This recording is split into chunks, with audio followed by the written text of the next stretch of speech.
టాలీవుడ్ పై Bollywood revenge start చేసిందా? 2023 scene repeat కాబోతోందా? ముఖ్యంగా ప్రభాస్ సినిమాను టార్గెట్ గా పెట్టుకుందా? ఇదంతా వెనకుండి కింగ్ ఖాన్ నడిపిస్తున్నాడా? చూడబోతే పరిస్థితులు అలాగే కనిపిస్తున్నాయి. రాజాసాబ్ వస్తున్న రోజే ధురంధర్ కర్చీఫ్ వేయడం వెనుక ఉద్దేశం ఏంటి? Bollywood star actor Ranveer Singh Dhurandhar first looks ఇంటెన్సీ create చేస్తోంది.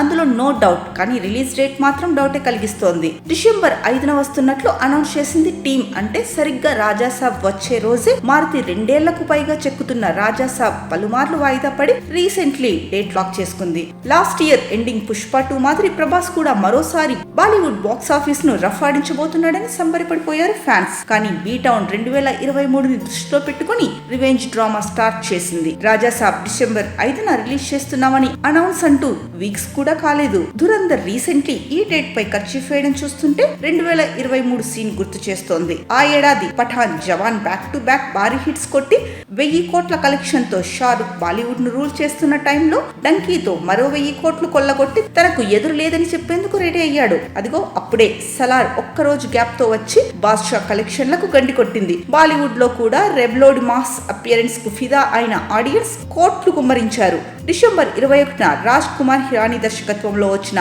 డంకీ 400 కోట్లు కొల్లగొట్టేందుకు నానా అవస్థలు పడితే ఆ మరుసటి రోజే వచ్చిన సలార్ అలవోకగా 500 కోట్లు కొట్టి 650 మార్క్ కలెక్షన్లతో ఫైనల్ రన్ ముగిసింది. ఇదిగో ఇదే సరిగ్గా మనసులో పెట్టుకున్న king Khan Bollywood friend circle తో టార్గెట్ చేయించినట్లు కనిపిస్తున్నాడు. సరిగ్గా రాజాసాబ్ రిలీజ్ డేట్ అనౌన్స్ చేసిన 2 వారాలకే ధురంధర్ రావడం, అందులోనూ డిసెంబర్ లో రిలీజ్ అని ఫిక్స్ అయిన టైంలో Shahrukh best friend Deepika Padukone husband Ranveer పోటీ పడడం చూస్తుంటే కింగ్ ఖానే ఇదంతా వెనకుండి నడిపిస్తున్నాడా అన్న అనుమానాలైతే బలమవుతున్నాయి.